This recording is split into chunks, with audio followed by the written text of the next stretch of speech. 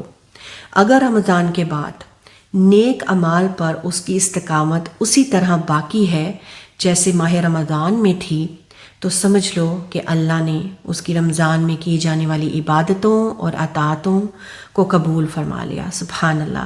جس کی وجہ سے اسے ان اعمال کو تسلسل کے ساتھ باقی رکھنے کی توفیق عطا فرمائی.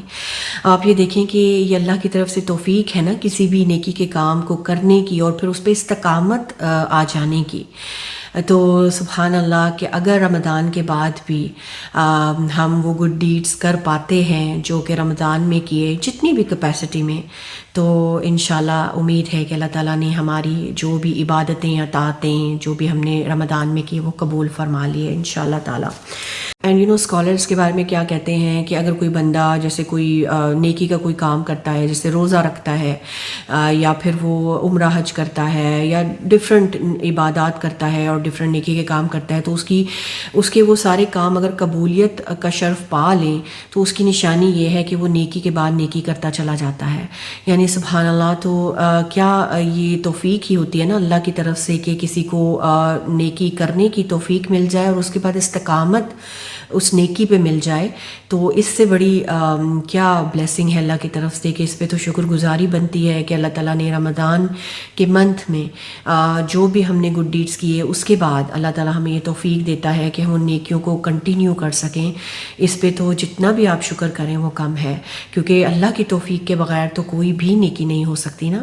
جتنا بھی ہم کوشش کر لیں، جو اللہ کی طرف سے توفیق ہوتی ہے تو ہم تبھی نیکی کے کام کر سکتے ہیں. تو سبحان اللہ. آپ یہ دیکھیں کہ رمضان کا مہینہ جب بھی آتا ہے یہ بہتر سے بہترین کرنے کے لیے آتا ہے، ہمارا اللہ کے ساتھ ایک خاص کنیکشن بنانے کے لیے آتا ہے، قرآن کے ساتھ، نمازوں کے ساتھ اور ڈفرینٹ نیکیوں کے ساتھ. تو ہمیشہ اس کے لیے دعا بھی کرنی چاہیے کہ اللہ تعالیٰ ہماری ایفرٹس کو قبول فرمائے اور اس پہ استقامت بھی دے. ہم سب اپنی زندگیوں کا جائزہ لیں کہ ہم نے جو بھی نیکیاں کی تھیں رمضان میں اس کے بعد کیا ہم وہ کنٹینیو کر پا رہے ہیں. اور اللہ تعالیٰ سے دعا ہے کہ اللہ تعالیٰ ہمیں اپنے جو بھی نیک راستے ہیں ان کی طرف چلائے رکھے، استقامت ہمیں دیے رکھے اور ہمارا خاتمہ ایمان پر ہو جائے. کیونکہ اصل کامیابی تو یہ ہے نا کہ جو بھی انسان اس حال میں مرتا ہے کہ وہ ایمان کی پیک پہ ہوتا ہے اور اللہ اس سے راضی ہوتا ہے تو وہی انسان کامیاب ہوگا نا. اس لیے یہی دعا کرنی چاہیے کہ ہمارا خاتمہ بالخیر ہو، ایمان پہ خاتمہ ہو اور اللہ تعالیٰ کے ساتھ ہم وہ قرب اور تعلق ہمارا جڑا رہے اور ہم نیکی کے کام کرتے رہیں. تو that was all for today. انشاءاللہ سب ایک دوسرے کو دعاؤں میں یاد رکھیں اور خاص طور پہ پیلسٹائن مسلم برادرز اینڈ سسٹرز کو اپنی دعاؤں میں ضرور یاد رکھیں. I will see you next time. Till then take care of yourself. السلام علیکم.